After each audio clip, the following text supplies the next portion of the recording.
नमस्कार दोस्तों, स्वागत है आप सभी का सरकारी डेल्टा यूट्यूब चैनल पर। आज की इस वीडियो में हम बात करने वाले हैं पंजाब नेशनल बैंक यानी कि पीएनबी में आपका जो नोटिफिकेशन जारी हुआ है वो है LBO local bank officer post की। कैसे आपको अप्लाई करना है, क्या क्या डिटेल आपको फिल करना है, इस सभी डिटेल के बारे में हम इस वीडियो में बात करने वाले हैं। तो यहाँ पर इस वैकेंसी से रिलेटेड जो भी जानकारी है आप पंजाब नेशनल बैंक की ऑफिशियल वेबसाइट पर चेक कर सकते हैं। इसका लिंक हम अपनी डिस्क्रिप्शन में डाल देंगे, वहाँ से भी आप चेक कर पाएंगे। अगर आप एलिजिबल हैं, अप्लाई करना चाहते हैं तो आप इसमें ऑनलाइन अप्लाई कर पाएंगे। अब बात करते हैं इसके नोटिफिकेशन के बारे में। पंजाब नेशनल बैंक की तरफ से आपको नोटिफिकेशन जारी कर दी गई है, जहाँ पे आपका रजिस्ट्रेशन ओपनिंग डेट 20/7/2026 है, जिसकी लास्ट डेट 9/8/2026 रखा गया है। यहाँ पे आपको लोकल बैंक ऑफिसर की पोस्ट देखने को मिलती है, जहाँ पे वैकेंसी आपकी 545 है। आपको यहाँ पे स्टेट वाइज वैकेंसी देखने को मिलती है, आपके किस स्टेट में कितनी वैकेंसी है आप यहाँ पे चेक कर सकते हो। उसी के बाजू में आपको यहाँ पे मैंडेटरी लैंग्वेज भी देखने को मिलता है। इसके बाद आप देखेंगे यहाँ पे आपको देखने को मिलेगा एलिजिबिलिटी क्राइटेरिया, जहाँ पे बोला गया है कि आप एक स्टेट से एक ही एप्लीकेशन सबमिट कर सकते हो। आप यहाँ पे ऑल इंडिया अप्लाई कर सकते हो। जो इसमें आपकी जो एज लिमिट रखी गई हो वो मिनिमम 20 साल और मैक्सिमम 30 साल की रखी गई है। इसमें आपको जो मिनिमम क्वालिफिकेशन है वो ग्रेजुएट है।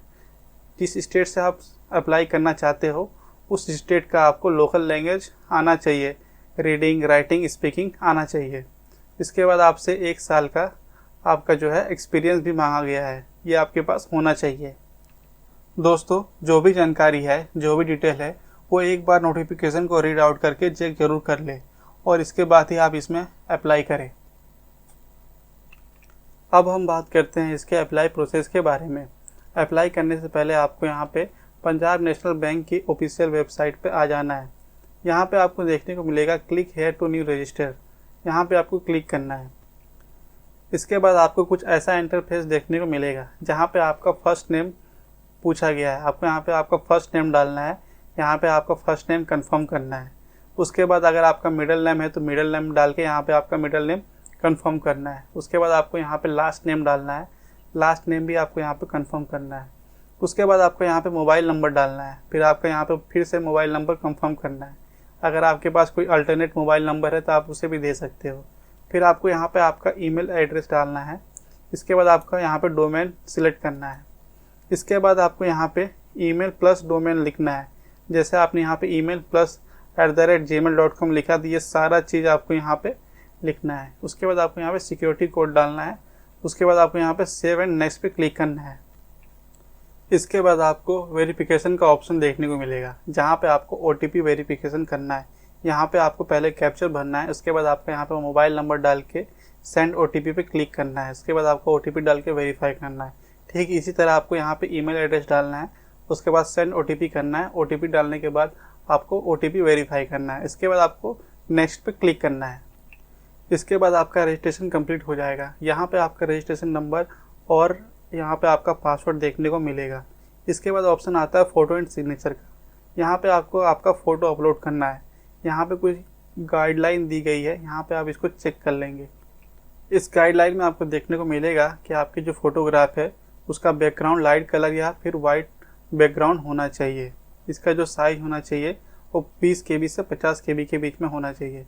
यहाँ पे बोला गया है जो आप जो लाइव कैप्चर फ़ोटो अपलोड करोगे उसमें भी जो आपका ये जो बैकग्राउंड है वो लाइट कलर का या फिर वाइट बैकग्राउंड होना चाहिए।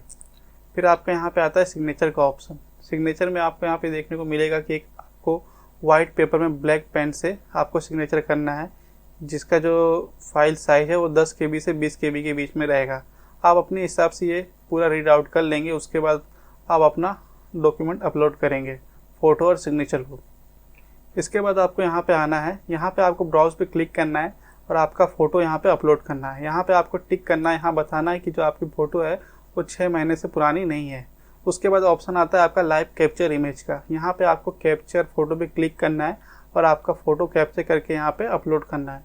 अगर आप कंप्यूटर या PC में कर रहे हो तो आप यहाँ पे क्लिक हेयर टू स्कैन पे क्लिक करोगे। इसे आप मोबाइल से स्कैन करके फिर आप डायरेक्टली मोबाइल में रीड आउट हो जाओगे। वहाँ से आप कैप्चर को क्लिक करके अपलोड कर सकते हो। उसके बाद यहाँ पे आपको क्लिक कर देना है यहाँ पे कंफर्म करने के बाद। फिर यहाँ पे आपको सिग्नेचर अपलोड करना है। सिग्नेचर अपलोड करने के लिए आपको यहाँ पे ब्राउज पे क्लिक करना है। फिर आपको सिग्नेचर अपलोड करने के बाद यहाँ पे आई कंफर्म पे क्लिक करना है। उसके बाद आपको नेक्स्ट पे क्लिक करना है।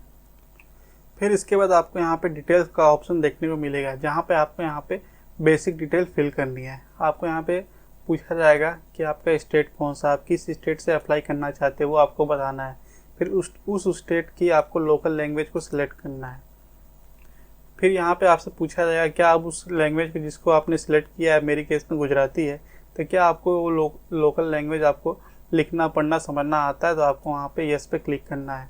फिर इसके बाद पूछा जाएगा जो आपकी जो लोकल लैंग्वेज है वो आपके 10th या 12th के मार्कशीट में सब्जेक्ट के रूप में है या नहीं है, तो वो आपको बताना है यहाँ पे। फिर आपको यहाँ पे कैटेगरी सिलेक्ट करना है कि आप जनरल से हो, EWS से हो, OBC, SC, ST जो भी हो, आप यहाँ पे आपको क्लिक कर देना है।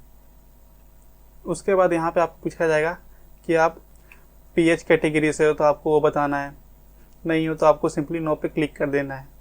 उसके बाद आप नीचे आ जाओगे तो यहाँ पे आपको PH कैटेगरी से रिलेटेड पूछा जाएगा। अगर आप नहीं हो तो आप सिंपली नो पे क्लिक कर दोगे। फिर इसके बाद आपको पूछा जाएगा कि 1984 के आप चाइल्ड इफेक्टेड हो तो आपको यहाँ पे यस या नो करना है। उसके बाद पूछा जाएगा कि आप एक्स सर्विस मैन हो तो आप यहाँ पे यस या नो कर सकते हो। इसके बाद पूछा जाएगा कि आप प्रेजेंट में अभी पंजाब नेशनल बैंक में जॉब कर रहे हो तो आप यहाँ बता सकते हो यस या नो करके। फिर इसके बाद आपको देखने को मिलेगा, आपको यहाँ पे पूछा गया कि आप अर्लियर वर्क किया है पंजाब नेशनल बैंक में या फिर उसके किसी मर्ज में, तो आप यहाँ पे बता सकते हो यस या नो करके। इसके बाद आपको यहाँ पे देखने को मिलेगा, यहाँ पूछा गया है आपसे कि आपके खिलाफ कोई भी कैरेक्टर या फिर मोरल टर्पिट्यूड रजिस्टर हुआ तो आप यहाँ पे यस या नो करके बता सकते हो। इसके बाद आपको यहाँ पे पूछा जाएगा आपका रिलीजन क्या है, वो आपको बताना है यहाँ पे। फिर आपको पूछा जाएगा कि आप माइनॉरिटी कम्युनिटी से बिलोंग करते हो तो आपको यस या नो पे क्लिक करना है यहाँ पे। फिर आपका यहाँ पे सिटीजन बताना है।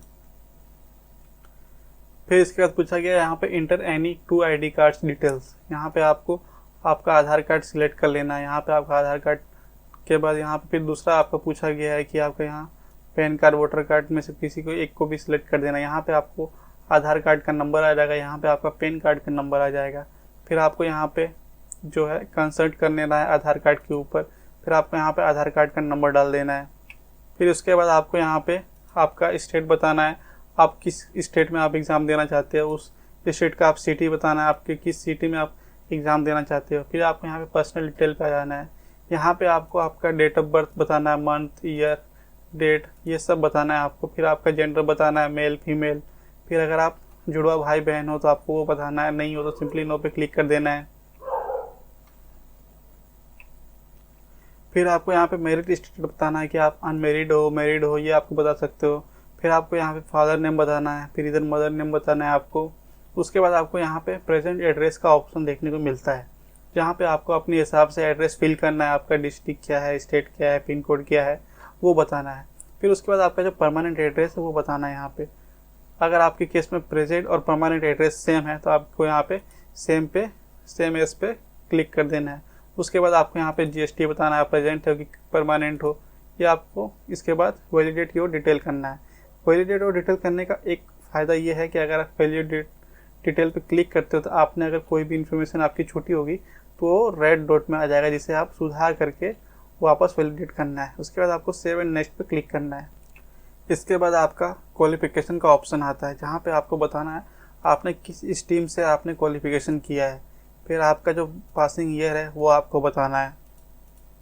इसके बाद आपके कितने % मार्क्स आए थे वो बताना है आपको। कौन सा ग्रेड था वो आपको बताना है। ये आपको ग्रेड भी सिलेक्ट करना होगा कि आपका ग्रेड क्या था। उसके बाद यहाँ पे दिखा गया है कि पोस्ट ग्रेजुएशन अगर आपने किया है तो आप इसे फिल कर सकते हैं, या फिर नहीं किया आपने तो इसे खाली छोड़ सकते हैं। इसके बाद अदर्स में अगर आपके पास कोई और भी डिग्री है तो आप इसे ऐड कर सकते हैं। फिर यहाँ पे आपको देखने को मिलेगा, यहाँ पे बोला गया है कि मिनिमम 1 ईयर का पोस्ट क्वालिफिकेशन वर्क एक्सपीरियंस चाहिए। आपका जो ग्रेजुएशन हुआ है उसके बाद आपको 1 साल का आपका यहाँ पे वर्क एक्सपीरियंस मांगा है, तो इसमें आपको यस करना होगा। अगर आपके पास वर्क एक्सपीरियंस नहीं है तो आप यहाँ पे एलिजिबल नहीं हो, तो इसलिए आपको यहाँ पे ये कंपलसरी है यस करना।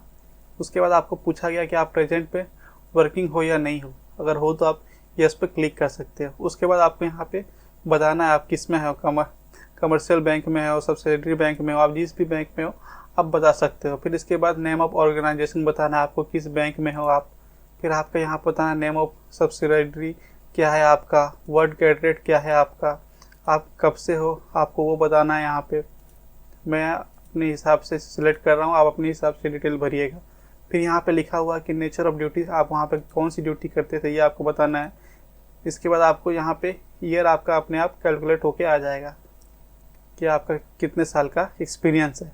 उसके बाद यहाँ पे लिखा गया गुजराती। मैंने जैसे शुरुआत में आपका स्टेट जो था वो गुजरात सेलेक्ट किया था, इसके हिसाब से जो वहाँ की लोकल लैंग्वेज है वो गुजराती है। तो यहाँ पे पूछा गया है कि क्या आपको गुजराती रीड करना, राइट करना और स्पीक करना आता है या नहीं आता है। तो आपको इस पे तीनों पे क्लिक करना है। और दूसरा और है कि अगर आपको कोई और भी लैंग्वेज आता है, जैसे फ़िलहाल में इंग्लिश हुआ, तो इंग्लिश को भी आप यहाँ पे ऐड कर सकते हो।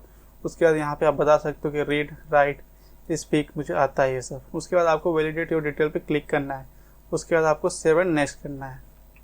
इसके बाद आपका ऐसा कुछ देखने को मिलेगा जहाँ पे आपको अपनी इन्फॉर्मेशन चेक कर लेनी है।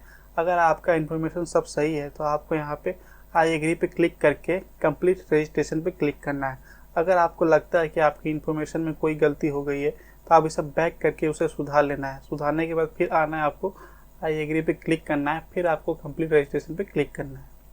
कंप्लीट रजिस्ट्रेशन करने के बाद आपको यहाँ पे अपलोड का ऑप्शन देखने को मिलता है, जहाँ पे आपको डॉक्यूमेंट अपलोड करना है। यहाँ पे बोला गया है कि आपका जो लेफ्ट थंब इम्प्रेशन है आपको यहाँ पे अपलोड करना है।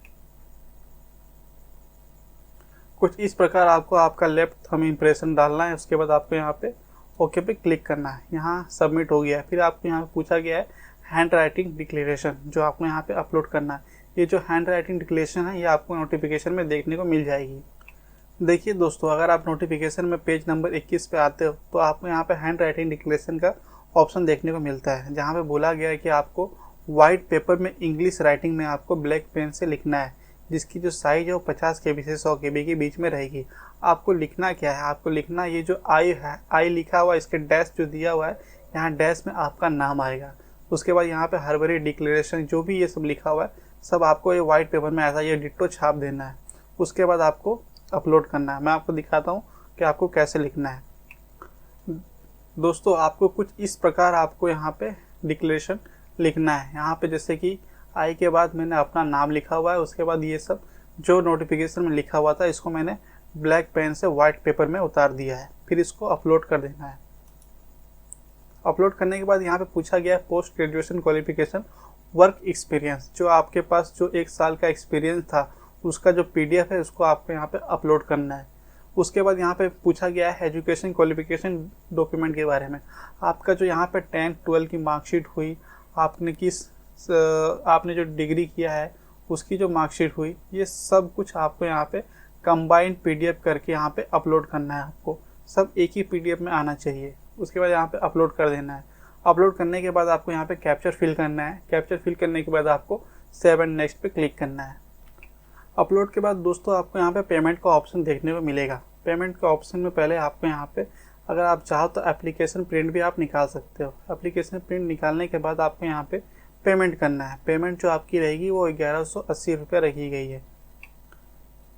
अगर आप SC ST या फिर आप PWD के कैटेगरी में आते हो तो आपको यहाँ पे 59 रुपये पे करना है। इसके अलावा अगर आप जनरल OBC EWS में आते हो तो आपको यहाँ पे 1180 रुपया पे करना है। आपको पे करने के लिए यहाँ पे आपको कैप्चर फिल करना है। उसके बाद आपको सबमिट पे क्लिक करना है।